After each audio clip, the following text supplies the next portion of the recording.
We're coming to you from the DraftKings.com podcasting studios. DraftKings.com, America's one-day fantasy sports site, where it's like a new season every time you play. DraftKings.com. The Right Time with Bomani Jones.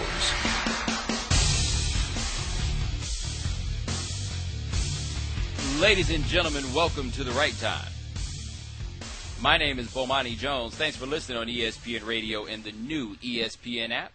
We're presented by Progressive Insurance, and all guests join us. Well, that's not the one I want to do. We're presented by Progressive Insurance, and you can send me a tweet at the 1-800-Flowers.com Twitter feed. That is at Bomani_Jones. We got Warren Moon, Hall of Fame quarterback Warren Moon, joining us at 9:30 tonight. You want to check that one out. Speaking of quarterbacks, the Eagles put Matt Barkley on the curb, basically. And we're like, yo, if you want to pick him up, you know, you want to throw a little something at us, for it, we'd appreciate it, but we ain't even really tripping. Right next to the couch you had in college. No, that's exactly what it is. That's like you put that couch on the corner, and you're like, yo, y'all can have it. You ever see the Seinfeld where Jerry's car got overrun with body odor, and he just threw the keys to somebody to give it away, and then the dude got in and was like, nah, never mind? I feel like this is kind of a similar situation. Poor Matt Barkley, man. Matt Barkley, can you imagine the pressure that was on Matt Barkley yesterday, knowing, look, if you don't play well, Tim Tebow and his homeboy will, and you're going to wind up out of a job. And then you are not just out of a job, but Shannon, as you had put it before, you are losing your job to someone who is inadequate at the biggest thing you have to be able to do in this job, which is to throw the football. Yeah, you have to feel bad about that. But look on the bright side for Barkley, at least. Instead of just getting cut, he gets traded. So it appears that someone wants him, right? For a conditional 7th-round pick. A conditional 7th-round pick. They gave that dude away. Basically, all Bruce Arians did was jump in front of the line. And you know why? Because when you get cut to make room for Tim Tebow, who the hell's supposed to sign you? Now, I admit, I'm being selfish about this as a good company man. I think Tim Tebow's contributions to the SEC network are very important and are very valuable for a burgeoning property, and we need all the guys that we can get out here to make our SEC coverage top-notch. We get them out there. We got Feinbaum. We got Maria Taylor. We got dudes that used to play football, the homie Boogers over there. That's what they need, man. It's Tim Tebow. They need a quarterback, too, and he can be the quarterback on that team. Absolutely. He ain't about to be the quarterback on no real team, but he can be the quarterback on that team. But it looks like he's going to make the team, and there's nothing you can say. If that last preseason game was supposed to matter, like if it meant anything at all, then Tebow's got the job. Like if there was any confusion as to what was going to wind up happening, then Tebow's got the job. There's just no way around it, right? I don't feel like putting up with everything that comes with it, but that means he's got the job. And to Chip Kelly, I say, good luck, buddy, because you're the guy that's going to have to deal with this now. Like, never forget that year that it all got cracking in Denver. Tebow was not the backup quarterback. Wasn't he the third-string quarterback? And then they got down in that game, and they threw Tebow out there like, fine, give the fans something. The next thing you know, they come back from behind, and now Tebow's got the job. And then what happened was the most maddening football season of my life. Because I got no beef with Tim Tebow. Like, I have no reason to dislike Tim Tebow. I think that's something that people get confused with about me all the time. I have no reason to dislike Tim Tebow. He seems like a nice enough guy. He looks like he makes pretty decent conversation. I got no problem with him. My problem's with y'all and the way y'all talk about him. Like you never watched football before. Like you imagine how frustrating it'll be for Robert Griffin hearing the way people glass half full everything Tim Tebow does. Like, people talk about Robert Griffin should be out the league in the next 3 years and hoping that Tim Tebow can stick around. Wow. Imagine that. Because can I tell you a dirty little secret? Like, I'm not going there. I'm just telling you the truth about this, okay? Nobody gets more frustrated watching Tim Tebow than, like, fringe black quarterbacks. I've talked to a few of them. They be mad about Tim Tebow, and understandably so, because, like, when you're a black quarterback and you get your chance and it doesn't work, you're probably not getting that chance number 2. Like, it's probably not going down. Go look how many of those guys' careers, like, abruptly end at 30. They just stop. Like Aaron Brooks. And Shannon, we talked about this. Aaron Brooks. Right. Aaron Brooks won the first playoff game ever for the New Orleans Saints. Do you realize how sorry the Saints were? Like, I know there's a bunch of y'all that are only old enough maybe to know this Drew Brees thing. You're like, the Saints have always been competitive. Man, please. The Saints was garbage for 20 straight years. They didn't make the playoffs their first 20 years. The Aints. The Aints with them paper bags. By the way, I grew up a Falcons fan, so Saints jokes, always welcome here. Anyway, they used to wear them Ain't bags to the games, everything else. Archie Manning running for his life. Hey, man, Aaron Brooks, quarterback that won a playoff game for the Saints. You talk about Tim Tebow winning a playoff game against the Steelers. We talking about the Saints, right? Aaron Brooks is out of the league at 30. Out of the league. Why? Because he played poorly with the Raiders. Meanwhile, Carson Palmer, coming back from an ACL tear, getting ready to take over another job. And a retirement too. Let's not forget, Carson Palmer retired. He had a stint with the with the Raiders. Retired, had a stint with the Raiders.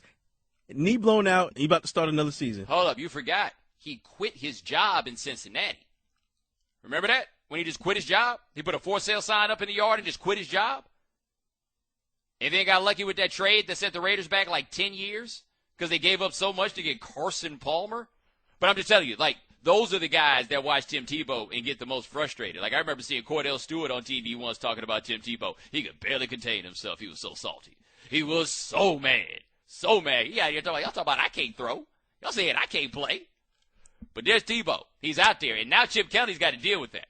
Because, look, let me bottom line this for you. Sam Bradford's going to get hurt. Okay? I'm not wishing injury upon Sam Bradford. But, Shannon, has there been an NFL season where Sam Bradford did not get hurt? I don't believe so. I think maybe his rookie year. But I think after that, he's gotten hurt every year. There also, by the way, hasn't been a year where Sam Bradford averaged 7 yards per passing attempt. But that's neither here nor there. Bradford's gotten hurt every year. The starting quarterback for Chip Kelly in the NFL, granted it's only been 2 years, but the starting quarterback for the Eagles has gotten hurt every year.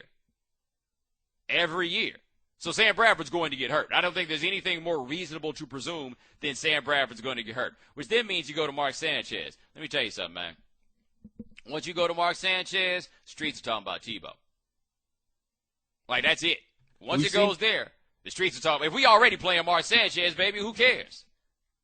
And we've seen this before, and it's happened. It's not like it hasn't happened. We've seen it. We've seen it in the NFL. Right. And I think that Chip Kelly – see, something I don't think that Chip Kelly is getting discussed enough about with him is for all the things about the Chip Kelly genius, and I'm intrigued by a lot of the things that he's trying to do, and I think his offense gets a bit of a bad rap as being – his offense is more fundamentally an NFL offense than people realize. I think the problem with Chip Kelly is not the scheme. The problem is play calling.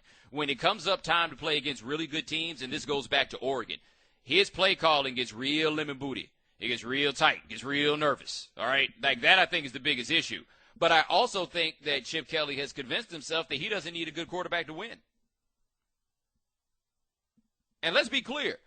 He wouldn't be the first if he is a great coach, which I think certainly remains to be seen. But if Chip Kelly were a great coach, he wouldn't be the first great coach to feel that way. Shannon, did you know that's basically how Bill Walsh felt about quarterbacks? Really? Bill Walsh was just looking for somebody that he could program to run the algorithm of his offense. That's all he needed. Like, remember, the West Coast offense as designed didn't have audibles in it. It didn't have audibles because the idea was that the play accounted for anything that the defense might have done. How narcissistic do you have to have an offense that doesn't allow for audibles? Not we don't let this quarterback call audibles. Like, we don't call audibles. Steve Young, when he was with the 49ers, there weren't audibles. You just had to ride it out. Jerry Rice could be guarded by 7 dudes, but that pass to Jerry Rice is what we're calling. That's what it's going to be.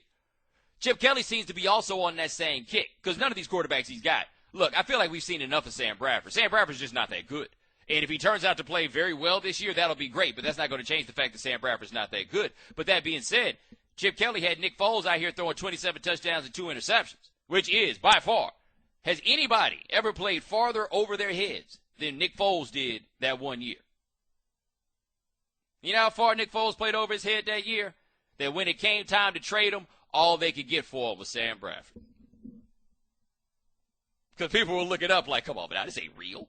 And then the Rams, the team that traded for Foles, only gave him a 2-year extension. Yeah, they just gave him an extension to buy him some time. Like, if they don't get into a situation where they can take a quarterback this year, all they did was buy him some time. Like, Chip Kelly, if he keeps doing this with just like any old quarterback, like the Michael Vick years, the stretch that Michael Vick played for, Michael Vick averaged something like 8.5 yards an attempt that year for the Eagles. Like, they could do some pretty incredible things. But Matt Barkley, I imagine you feel real bad about yourself right now. I imagine you feel real disappointed. You're real bummed out. You know, you lost your job. Tim Tebow's probably going to keep his job. I'm sure you feel really bad right now. And I'm here to tell you something. You should. Hope you feel awful. Hope you feel miserable, because I feel awful and miserable knowing that this Tebow thing just keeps on coming up. He's like God's cockroach. We can't kill him for nothing. Bomani. By the way, some of you guys not so happy about things I had to say in the last segment. I mentioned this thing, the black quarterbacks operate with a shorter rope, don't tend to get that second chance. And some guy said to me, you're wrong. Michael Vick got a second chance. All right, thanks for pulling out that one. There we go. Shannon, you got anybody else? Like somebody who had ended, like Aaron Brooks got a chance with the Raiders. Like, it's not an absolute point. You can go and find some dudes that have gotten other jobs, right? But the rope is just shorter. I'm not lying to you when I tell you this part. Those dudes who felt like they did not get their adequate chance in the NFL, they don't like Tim Tebow at all. Now, look, you may disagree about whether or not they got adequate chance. I'm not going to argue with you about that fact. I'm just telling you how those cats tend to feel when they see Tim Tebow out there in the pocket looking like he's doing like a derivative, trying to find an open receiver. Like, dang, how's the power rule go again? Oh, sacked again. 888-729-3776 is the telephone number. College football season started, Shannon. You excited? Extremely. You're right. Now, you rock with the Virginia Tech Hokies because you married into that, right? It keeps for a happy life, happy wife, happy life, yes. Yeah, so you root for them. I think my favorite moment of you rooting for Virginia Tech was that time that Michael Vick ate up the Giants in the second half. You remember that time when that happened? What? Huh? Something remember happened? Remember that? Because you remember that, Shannon. You were a Giants fan. Yeah, we were winning that game. It was great. Yeah. Yeah, and then the punt went to Deshaun Jackson. Remember that? Matt Dodge? Yeah, I remember Yeah. That was a great one. But anyway, they played Ohio State. You think they're going to get them again this year? Probably not, just being realistic. But I think they have a better shot than most are giving them. I think they have a better shot this year than they had last year. I think you're right. One thing they did last year on offense was converted on third downs. They're going to have to do that again this year. In Ohio State, they're missing a lot of weapons on the offense. Yes, you have Ezekiel Elliott. You'll have the quarterbacks who I'd imagine that both will play, but you're going to have some inexperienced guys out there at wideout. So I would imagine that Virginia Tech's going to probably load the box and bring even more pressure than they did last year, which is kind of crazy to think. And it's also, I think the best way to put this, it's going to be a different kind of loud in there, right? Like, it's not as though Ohio State has never played in a loud stadium. Like, they've never been anywhere that's loud. But I feel like the 80,000 seat loud is different than that 55,000 seat loud. And that 55,000 seat loud is just a lot more maniacs. Like, it gets loud at Lane. We all agree there. It gets loud at Lane. That's just a different kind of loud, and they're going to be ready. They've been drinking all day. It's a holiday. Woo! Oh, yeah, they had the whole weekend off. Absolutely. There's going to be a lot of mason jars in Southwest Virginia. Yeah, that's the thing about it. Like, I feel like you and I follow ACC football because we lived in that sort of place, right? I think Virginia Tech's one of those schools that people don't actually know where Virginia Tech is. Like, they're aware of it, but that Virginia that you're probably thinking of, it ain't really got a whole lot to do with where Virginia Tech is. That's Mason Jar, Virginia, right there. Absolutely. So let me ask you, right, we're on the cusp. College football season started yesterday. We got most of the games kicking off tomorrow and at some point this weekend. You got to give me a playoff. What's your playoff prediction? I mean, it's going to be 4 teams. It's going to be 4 of them. I don't know. Some college students? Yeah, don't nobody know. Like, let me tell you something, man. Look. I don't do a lot of predictions, right? Because generally it's just guessing. Like, and there's only but a certain level of expertise you can have. I'll give you factors generally that you can watch for, but like if I'm making a prediction where I really think something's going to happen, I think that there's an overwhelming amount of evidence pointing in that direction, right? But generally I feel like these things can go either way. But in football, I don't like doing macro level projections for the end of the season, if for no other reason than the ACLs hadn't started tearing yet. No disrespect. And then here's another factor as well, and we kind of talked about this off air. who knows what these 18 to 22, 23-year-old kids are going to do? And if you look at a team like Ohio State, how are they going to handle being the hunted this year? That's another factor. I mean, there's a lot of factors. I think a lot more factors that go into this with college than you do when you have the pros. Yeah, well, the big thing is, man, they're college students. Like, you want me to be out here trying to predict the behavior of college students like I ain't never met a college student before. They're the least reliable people on earth. They are. Like, look, tell a college student that you got $200 and they have to come get it from your house in 1 hour flat. And if they come 1 hour and 1 second, then they're not going to get the money. You still going to have that $200. You still are. They are just the most unreliable people on earth. Like, I was talking to Lou Holtz about this once, did a radio interview with him, and he's like, the greatest hazard of being a college football coach is if the girlfriend breaks up with them, it's an exam that they're scared about, whatever it is. That's just a little bit too much for them to hold together. They're not built for that. They're not prepared for that. So, like, what'll take Ohio State down in the end? It's crazy when you look at teams and they just look like they didn't want to be around each other. Who in the locker room fighting over a girl this time, right? Who stole the Xbox game out of Zeke's room, right? Zeke like, I don't even want to run. Why? JT came in when I wasn't there. I ain't seen the game yet. Like, these things, these are realistic, actual things that come up with college football, where, like, I can do the best I can to predict stuff for you in terms of games or anything else and, like, what's going to happen from time to time, but I fully acknowledge the fact that drawing long-term conclusions about a bunch of 22-year-olds is silly. It's just silly. Y'all be betting money on them. That's where I get confused. You out here betting money on what a college student's going to do. Are you high? By the way, Shannon, Nicole, she just sent a tweet that said, what about white guys who didn't get second chances? And Bradford isn't good? Who lets you talk sports? You probably think Brady is guilty too. The white guys who ain't getting second chances, I just told you about Tim Tebow getting a third. Like, that was a you realize that there was a line for people trying to sign Josh McCown, Shannon? Yeah, apparently so. Look, this is all I want to explain to people, because once again, it's an amazing world where, and I'm not like beating the racism drum for the black quarterback. I could, right? But I'm not even, Shannon, I'm not going to go to him, but there's some guy on hold that says white cornerbacks have an even shorter rope. It goes both ways. JP from Arizona says Freeman and Leftwich, fringe black quarterbacks, just aren't that good. Of course not. They're fringe, fool. Like, what other white quarterbacks on the fringe are good? You know what we should ask about this? A black quarterback. We'll see on that one.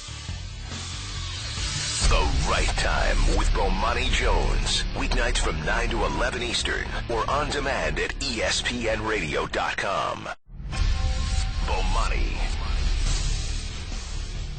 I got to tell you a little story. So when my parents grew up, when I was growing up, rather, my parents taught at Prairie View A&M University. My mom worked in the business department. There used to be this girl named Kim. They said her last name was Moon. I was little, so I was like, oh, she must be Warren Moon's sister. And then people, like, come on now, just get the same name. Can't be Warren Moon's sister. The next thing I know, one day my mom comes and says, Warren Moon's in the office. You got to come get his autograph. Because she was Warren Moon's sister. So on with us is NFL Hall of Fame quarterback Warren Moon. Warren, what's going on?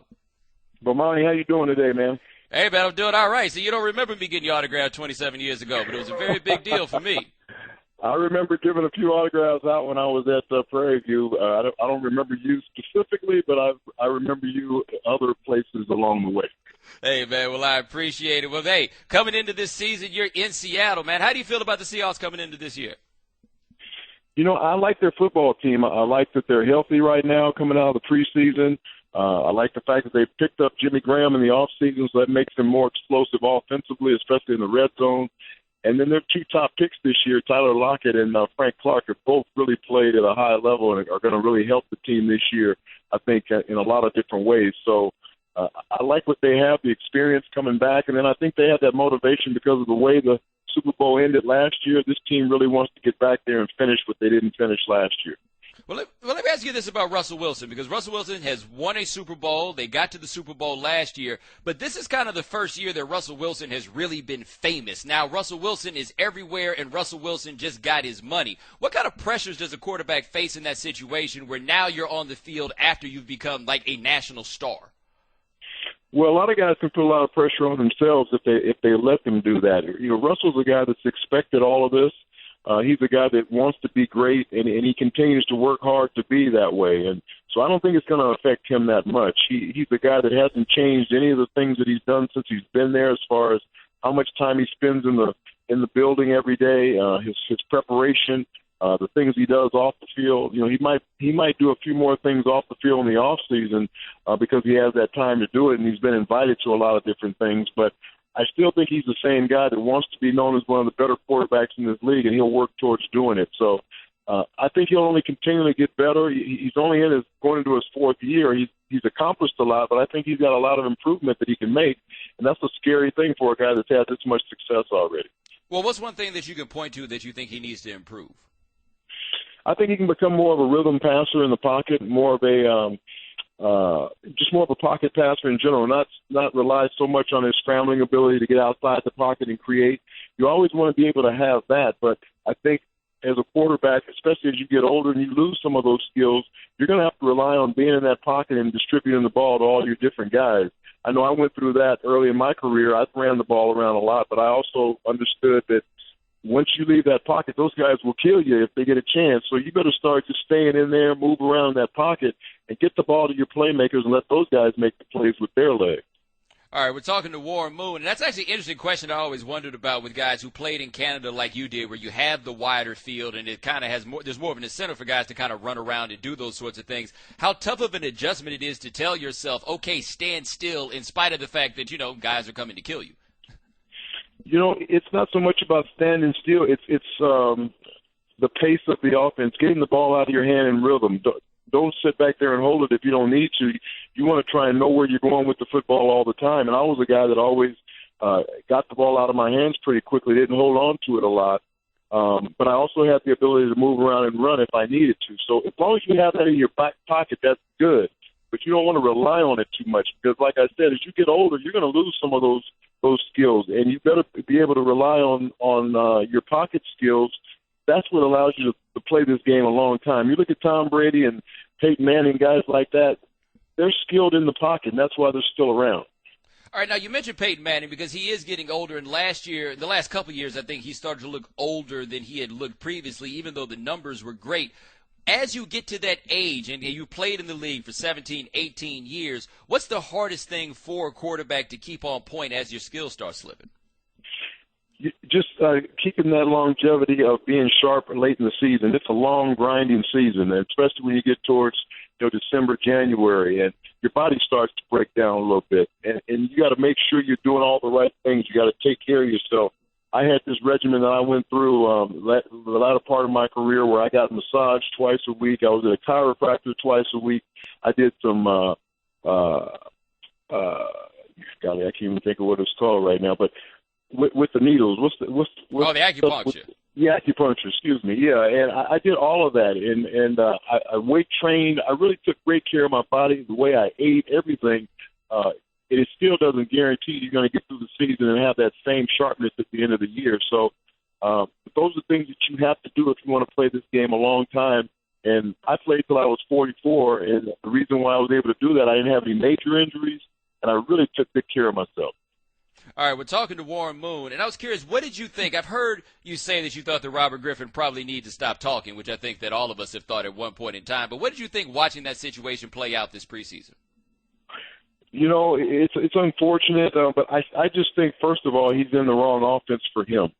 I don't think he fits that offense. And the things that Mike Shanahan did for him when he came in and changed some of the things that Mike Shanahan hadn't really done as a coach when he was in the league, really benefited Robert Griffin III and what his skill set was. They got away from that a little bit because Robert, I think, wanted to get away from that. And then Jake Gruden comes in and with his offense, and I just don't think it's an offense that's good for Robert. I think he needs to go somewhere different. I think he needs to go somewhere where they're going to tailor the offense to the things that he does best, because he's definitely still a skilled guy that has, he's got some great skills, some unique skills that a lot of quarterbacks don't have, but it only fits into a certain type of offense. And if a team is willing to do that and cater it around what he does best, I think he can still have success in this league.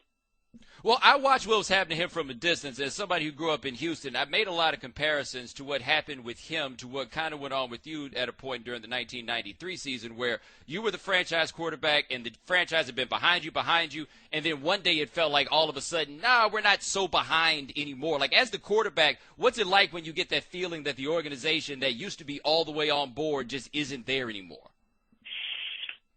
It's an unsettling feeling. There's no question about it. I mean, I had gone to, I think, 6 or 7 straight Pro Bowls at that time, and all of a sudden I get benched because we get off to a slow start. But then we ended up winning 11 games in a row, and we lost in the playoffs. So I get traded because of that, because of the salary cap and all those different things that were involved at that time. But yeah, it's a very unsettling feeling when you know, or you think you're the guy, you're the face of the franchise.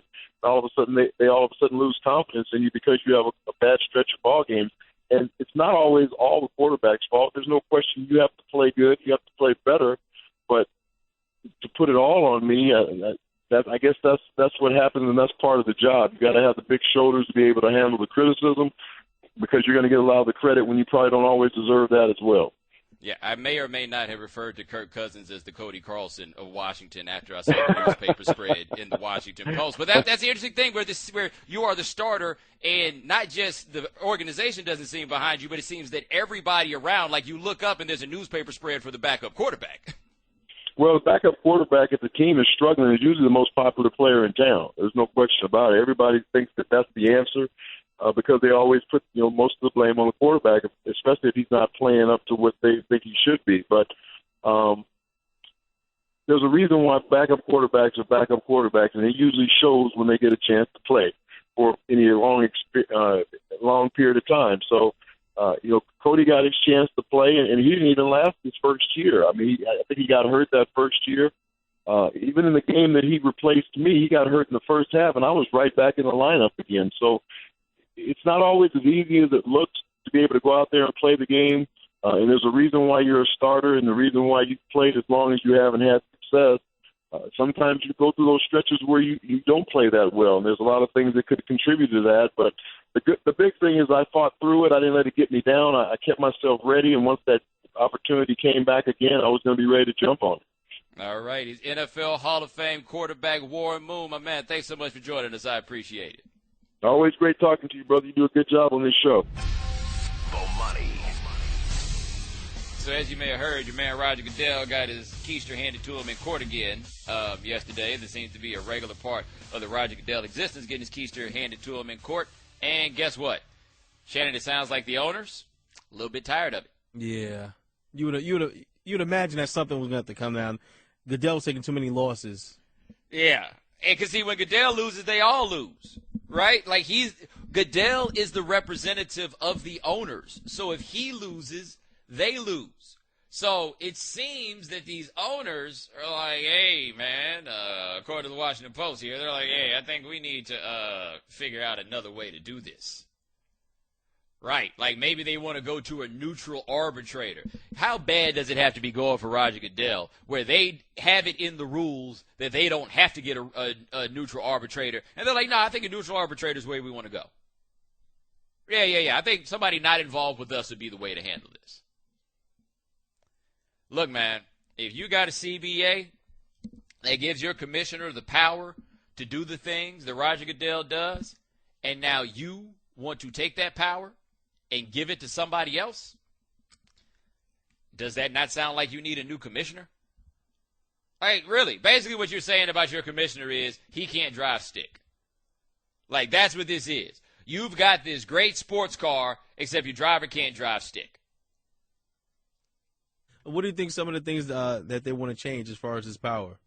Well, basically, if he's going to keep getting his can handed to him, then they want this to go to, like, these sorts of things that then go to, like, a neutral arbitrator, right? Because one of the big problems that they have here, they figured out, is that Goodell dumps a lot of things under conduct detrimental, right? Like, that's the catch-all for all these teams and these contracts and everything else, is conduct detrimental to the team, and Goodell is taking it a step further to conduct detrimental to the NFL, and the vagaries of that are just too much. So with Tom Brady, I guess the idea of conduct being detrimental to the NFL would then be, you got us looking like liars, right? You got us looking like we cheat.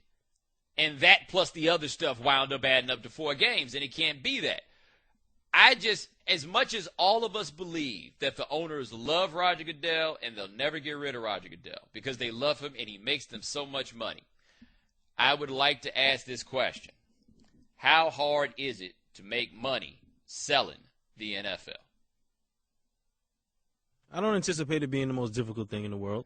Is it that hard to find somebody else that you could put in charge of this league that could make money selling the NFL?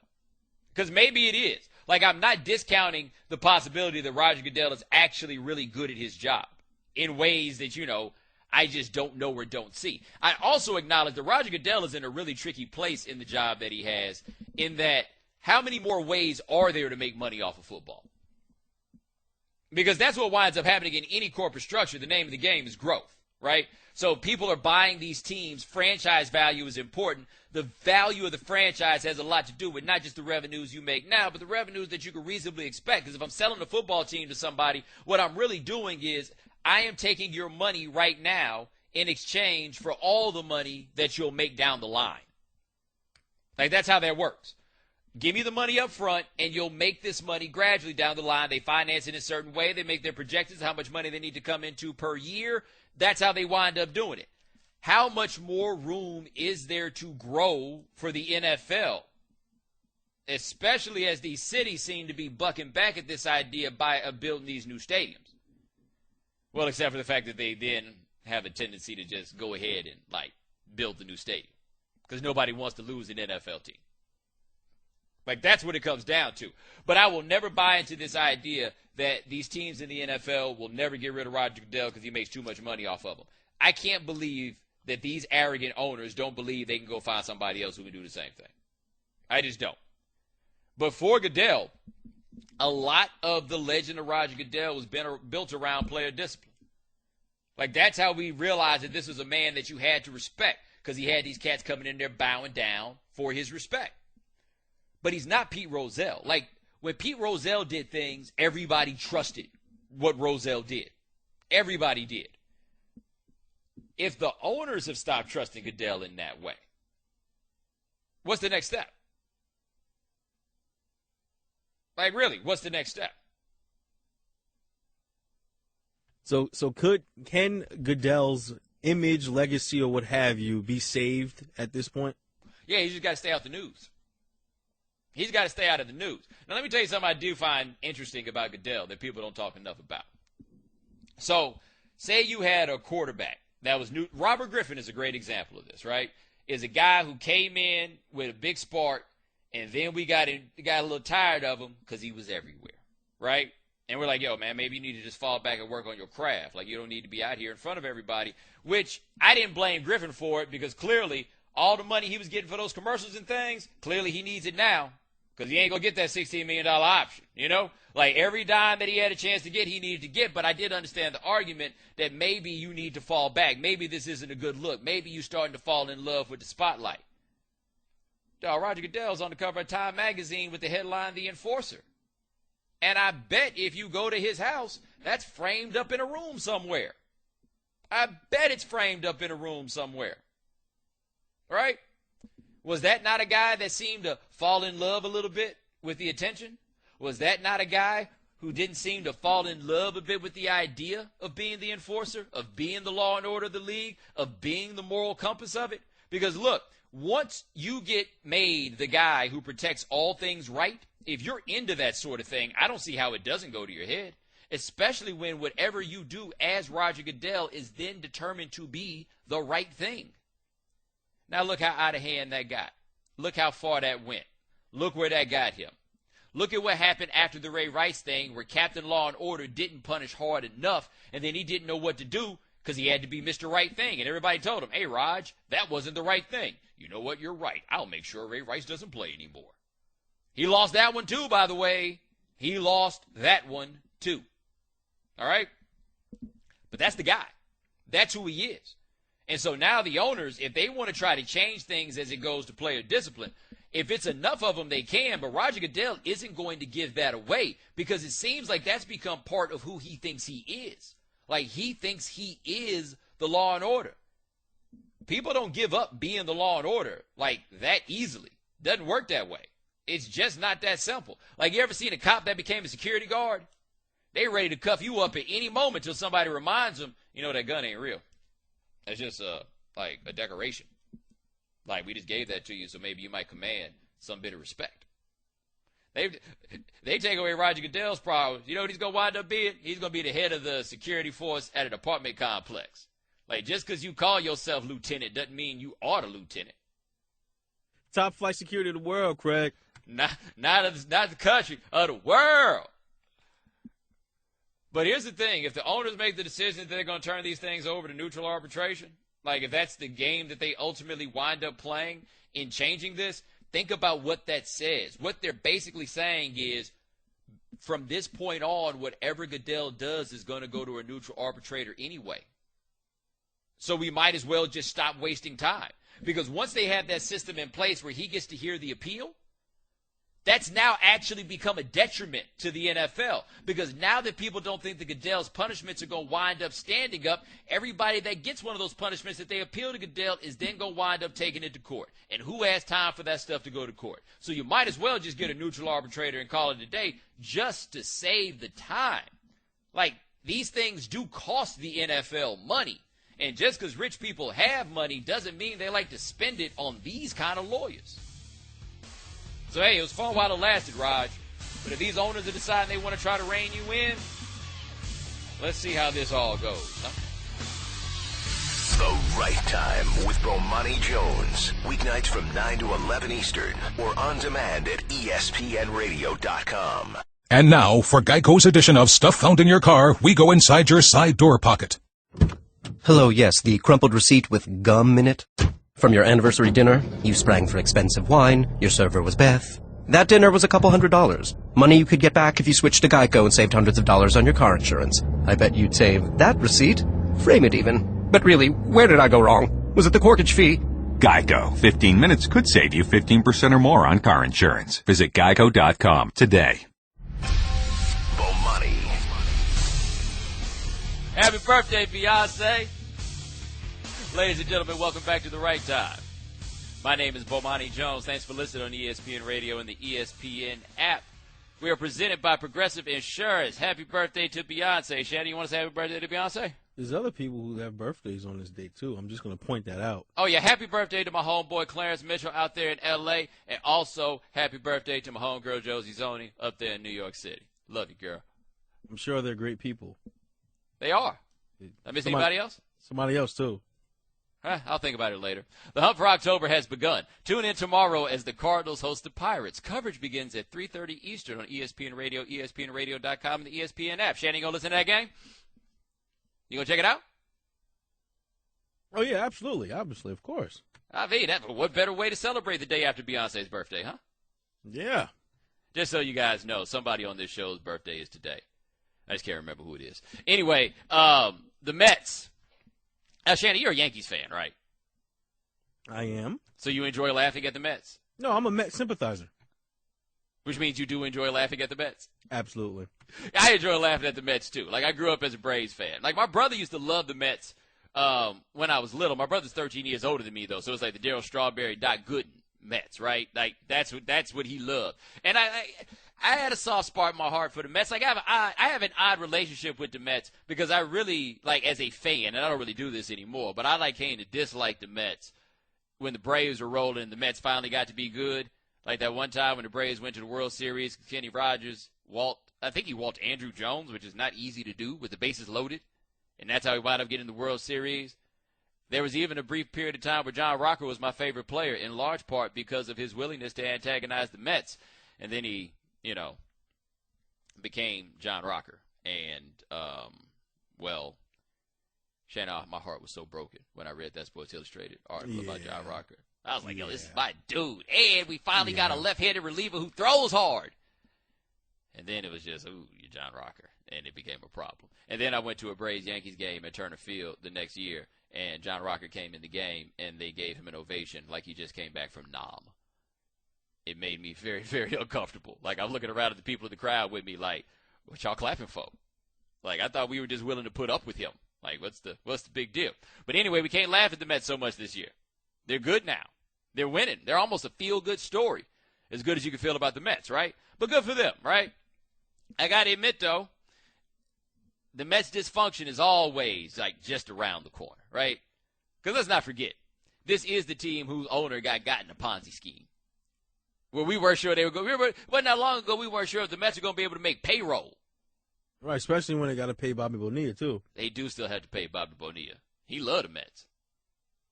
How crazy is that? Actually, he might not even love the Mets. Bobby Bonilla might be cashing the Mets checks and rooting for the Pirates. Just taking their money and rooting against them. Hey, check go clear regardless. You can't take it back. But they do have a very interesting situation right now, which is Matt Harvey's coming off the Tommy John. The doctors apparently have said that Matt Harvey should throw 180 innings this year. Small problem with that plan. The Mets are good. The Mets are going to the postseason in all likelihood. And Matt Harvey is really, really good, right? So we saw this happen with Strasburg with the limit in innings. But, Shannon, was that after the Tommy John with Strasburg or before he got hurt? I'll have to look. I'll have to check. Hold on. Yeah, I can't remember which one it was, but it was the same situation. So Scott Boras is Matt Harvey's agent. Harvey has pitched 166 in the third innings thus far.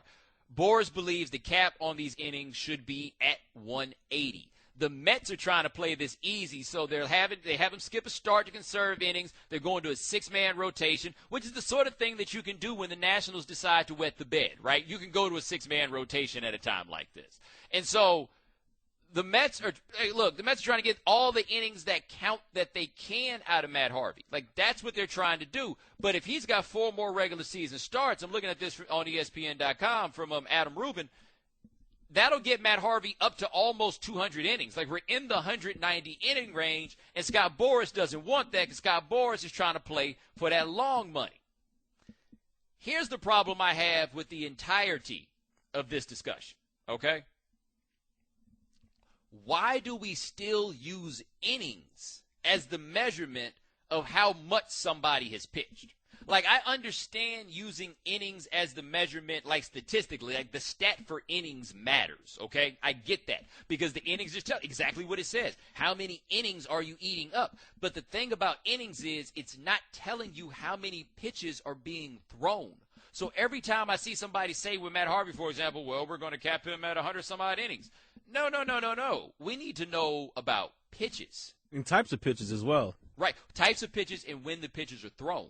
So, like, the pitches you throw in the first inning are not the same strain on a pitcher's arm as the ones that are thrown in the 7th or 8th. Like, go ahead.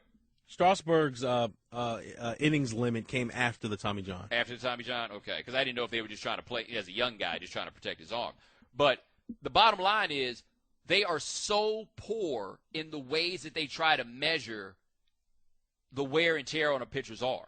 Now, what I'm talking about is probably going to require something pretty sophisticated mathematically, right? Like how to figure out what the strain is on all those pitches. But, Shannon, it's baseball. They count everything.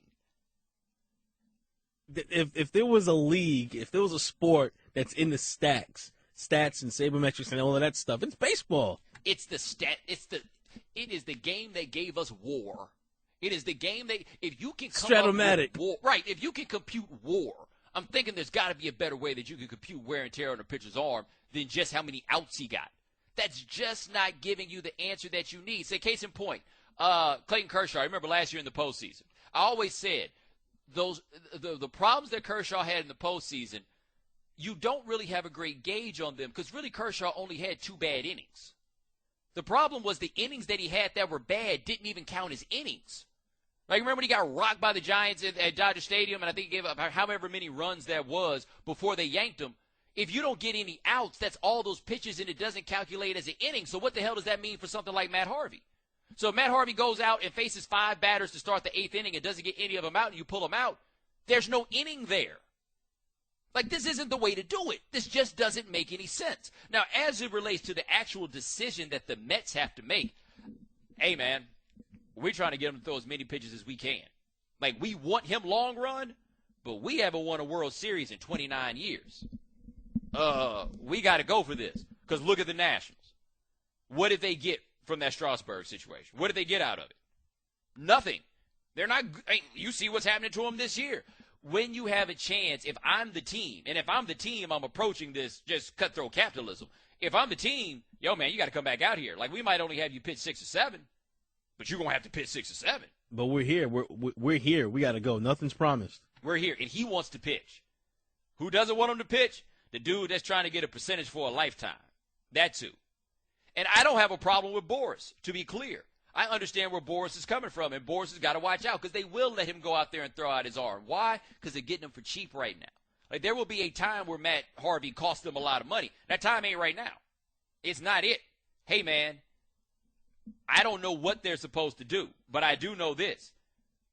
Matt Harvey doesn't work for Scott Boras. Scott Boras works for Matt Harvey. And if Matt Harvey wants to pitch those games, he's a grown man. He's going to wind up pitching those games. And there's no way you're going to tell him, no, we don't want you to get yourself to the World Series. It's not happening. All right, stick around with us when we come back. Aaron Schatz from Football Outsiders will be with us. Get you ready for the NFL season. Tell you about things from their Football Outsiders Almanac. Bomani. He's the editor-in-chief at Football Outsiders. They've got a football almanac that's out that I recommend that you guys check out. Lots of information for the season coming up. His name is Aaron Schatz. Aaron, how are you? I'm good, and I am ready for some football. Let me ask you a question, because I always wonder when I talk to guys who do a lot of analytics stuff with football, how much do you enjoy football? Because I think the perception from people who aren't so inclined is that you guys get so caught in the numbers that it almost stops being a game. I know. They probably think I'm sitting here in a lab coat or something. I mean, I watch like a fan. I have my team. You know, I grew up in the Boston area. I am a Patriots fan, open about it. So when my team is playing, you know, I scream and yell at the television the way anybody else does. When I'm watching other teams, I tend to be a little bit more analytical. You know, I'll probably be babbling more about coaches going for it on fourth downs than your average fan would be. But, you know, I scream at the TV at crazy plays as much as any other fan would. And, you know, I can't imagine that anybody who does analytics enjoyed Odell Beckham's one-handed catch any less than anyone else last year. All right, well, let me ask you this. You mentioned about the Patriots. Coming into this year, they won the Super Bowl last year, but I think one could make the argument that having Darrelle Revis mattered as much, if not more, than having Tom Brady, and they don't have Darrelle Revis anymore. How does it look for them this year? Well, we actually have them in our new projections that are updated for Tom Brady not being suspended. We actually have them with the highest average wins in all our simulations, although they're not the best team. Seattle's the best team, but they have a harder schedule. So we think that the front seven is going to be better, and there's going to be improvements on offense as well that may neutralize the fact that the quarterbacks are going to be much, much worse. So we actually have New England not with as good a defense as they had last year, but still a slightly above average defense. And the thing about the Patriots is special teams are so inconsistent from year to year, but not for New England. New England has been above average on special teams every year since 1996. That's back not only before Belichick, but before Pete Carroll was the head coach in New England. And they've been top 5 the last 4 years. And that's sort of like this hidden extra bonus that always puts them among the league's best teams when you add in Brady in the offense and, let's say, an average defense.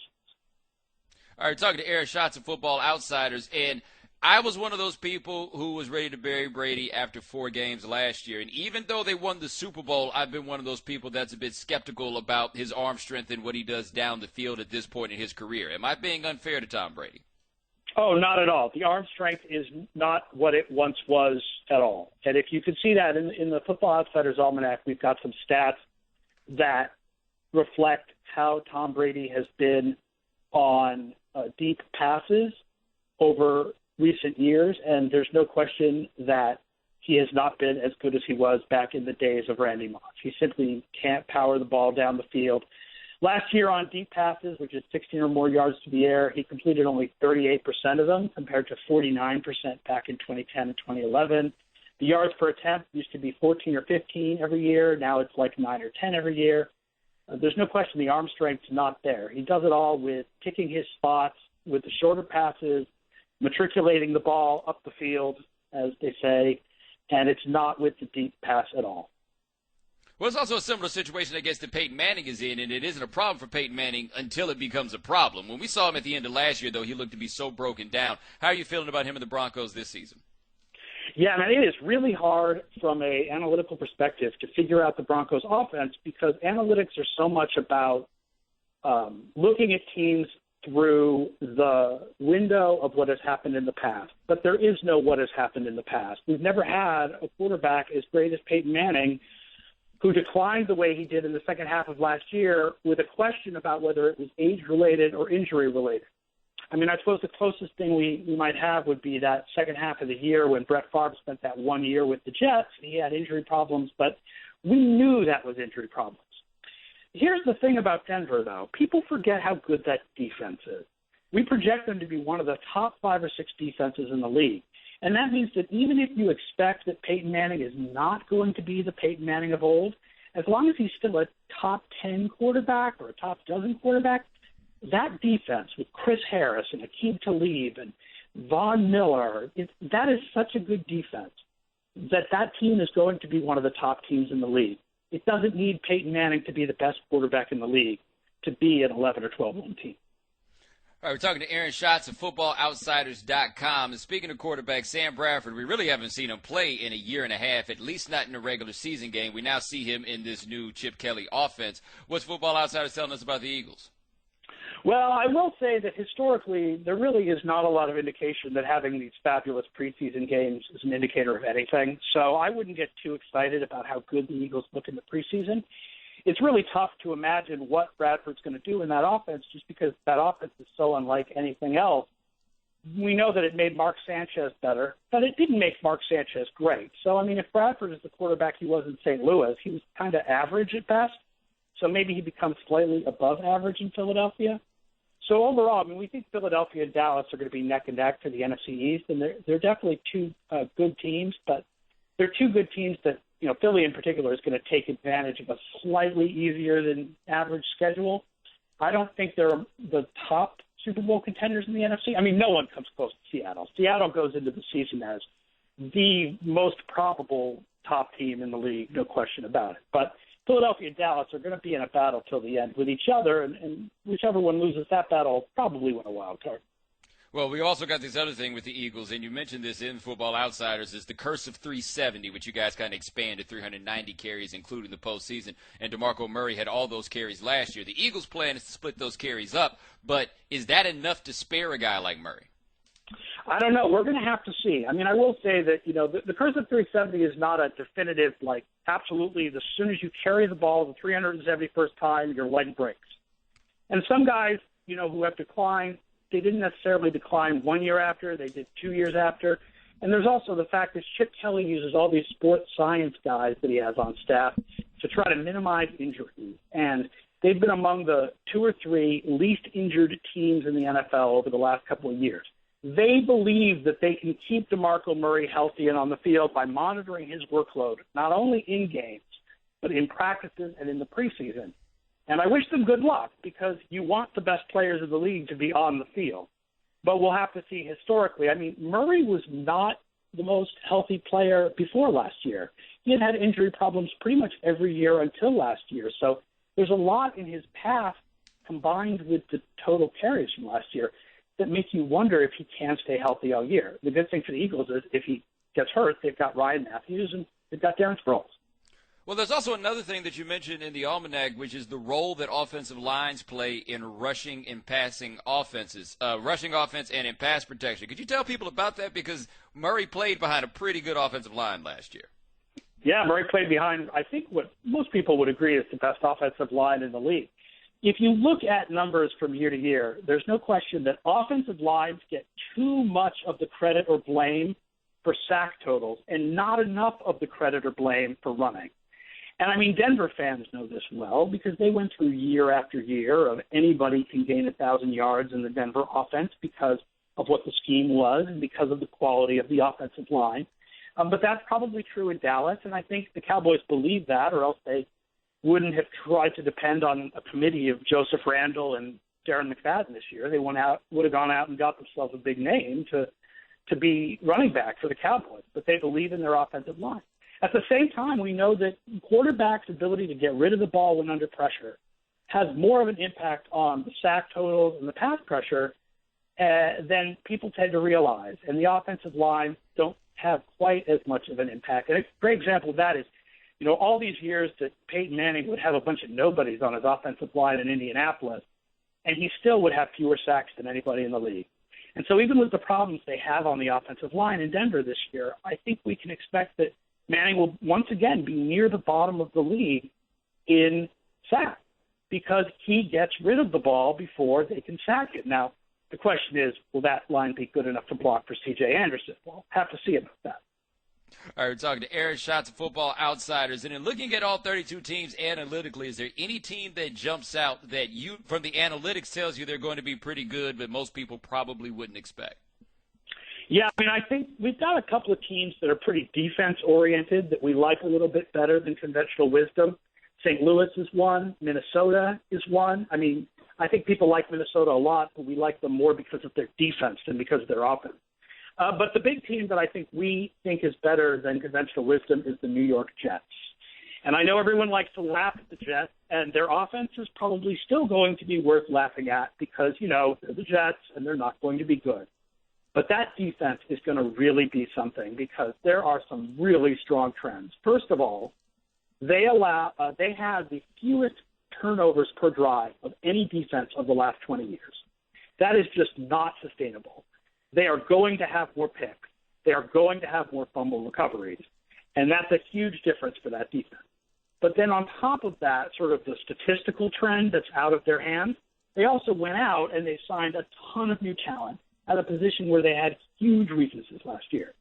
And based on the metric that we used in our projection system, the Jets signed more new defensive talent this offseason than any team in the last dozen years except the 2009 Detroit Lions. And all the teams that were among the teams that added the most free agent defensive talent all had huge upgrades on their defense, in total. And that doesn't even include the fact that the Jets also used the number 6 overall pick in the draft on a defensive player who a lot of people thought was probably the best bet to become a star of any player in the draft at any position. All right, last question for Aaron Schatz of Football Outsiders. I'm just curious about this after flipping through the almanac. Analytically speaking, and forgive me if this question is too vague to really give an answer to, but is there any way to tell what is really the role of coaching and the what you get from having one coach versus another in this league? I know. That is hard. That is one of the holy grails, along with being able to predict NFL success for rookies so teams can draft smarter. The other holy grail is figuring out just what coaching means. It's tough, man, because we tried to isolate it at one point, but what we ended up with was a measure of all intangibles. And there was nothing that said that measurement was coaching. It could have just been health. It could have been luck. It could have been character. It could have been team chemistry in the locker room. It was just a measure of sort of intangibles. And it's really hard to figure out what coaching means. And Arizona really strongly comes into play here because our numbers say that Arizona is not the Super Bowl contender that a lot of people think they are. But Bruce Arians' teams have completely outperformed projections for the last 3 years since he became a head coach in that interim year in Indianapolis. And he always wins more close games than you would expect. His teams always play better than their other stats would, indicate. You wonder, is there something about Bruce Arians? Is he just that good a coach? And the problem is we don't know. There's not a lot of information to let us know whether he's really that good or not. All right, he's Aaron Schatz, Football Outsiders, editor-in-chief. Go to footballoutsiders.com. Check out their 2015 Football Outsiders Almanac. A lot of great information, a lot of good things for you to think about with the football season. Aaron, thank you so much. Look forward to having you back on again. Absolutely, Matt. It's great to be on the show. The Right Time with Bomani Jones. Weeknights from 9 to 11 Eastern or on demand at ESPNradio.com.